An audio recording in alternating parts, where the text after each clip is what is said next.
광복절을 앞두고 또 안중근 의사와 유관순 열사, 김구 선생 등 독립운동가들을 조롱하거나 희화한 이른바 민 콘텐츠가 틱톡 등 SNS를 중심으로 확산되고 있습니다. 일부 철없는 이용자들이 만든 장난으로 치부할 문제가 아닙니다. 일베가 오랫동안 주대해온 역사 부정과 독립운동가 비하, 민주화운동 희생자 조롱이라는 매국적 온라인 문화가 쇼폼과 SNS를 통해 사회 전반으로 퍼지고 있다는 위험 신호이기 때문입니다. 독립운동가와 민주화운동 희생자를 조롱하고 친일과 독재 역사를 희화하던 일베 행태가 이제는 대중적 플랫폼으로 옮겨가 놀이문화로 소비되고 있는 것이 우리의 유중한 현실이기 때문입니다. 나라의 독립을 위해 목숨을 바친 역사적 인물들을 저급한 웃음거리로 만들고 조회수를 올리는 수단으로 악용되는 현실은 독립운동가에 대한 긍정심을 사라지게 할 것입니다. 또 매국적 역사관과 극우적 혐오를 유행처럼 재미로 받아들이게 할 수 있다는 점에서 유중합니다. 그런데도 유중한 일은 여전히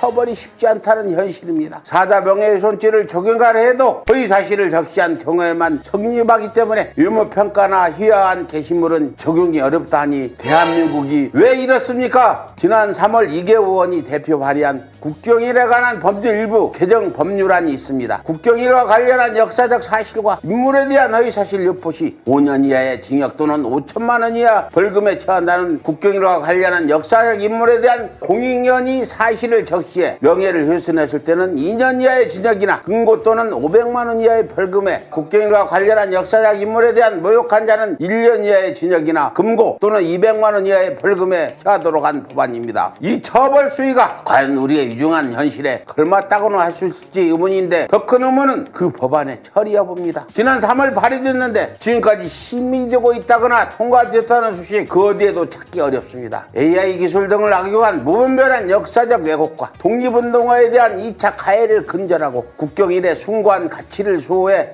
올바른 역사인식을 확립하기 위한 최소한의 이 법안이 무엇이 문제입니까? 왜 그 법안이 먼지만 쌓이고 있을까요? 최진 의원님, 도정할 때는 그런 법안 만들지는 않겠지만 국회의원들이 뭐 위안부 모욕이나 역사 왜곡죄 이런 것들은 민주당 의원이나 국민의힘이나 똑같이 빨리빨리 서두르지 않고 왜 안 넣는지 모르겠어요. 왜 안 해요?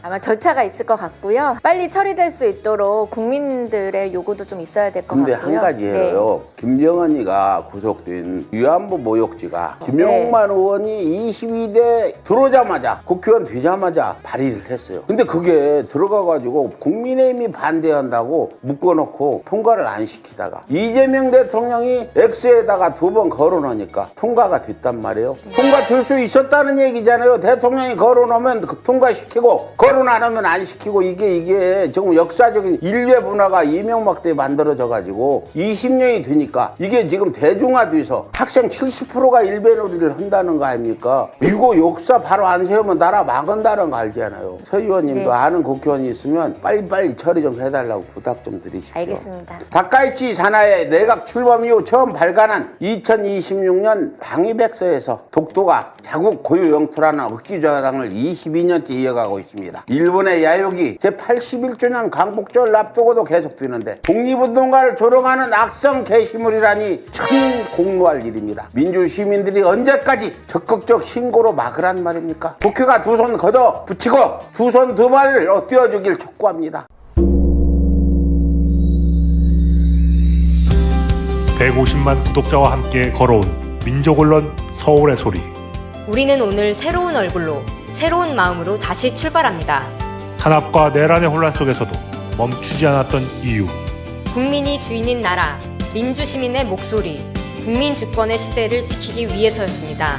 이제 서울의 소리는 더 넓은 무대로 나아갑니다. 언론을 넘어 영상과 소리, 현장과 기록이 살아 숨쉬는 새로운 멀티미디어 저널로 다시 태어납니다. 진실을 말하고 거짓을 바로잡으며 시민과 함께 만드는 언론. 그 사명과 각오를 마음에 새기며 서울의 소리는 오늘 또 한 번 새롭게 출발합니다. 함께 걸어온 길처럼 앞으로의 길도 시민 여러분과 나란히 가겠습니다. 서울의 소리, 우리가 다시 시작합니다.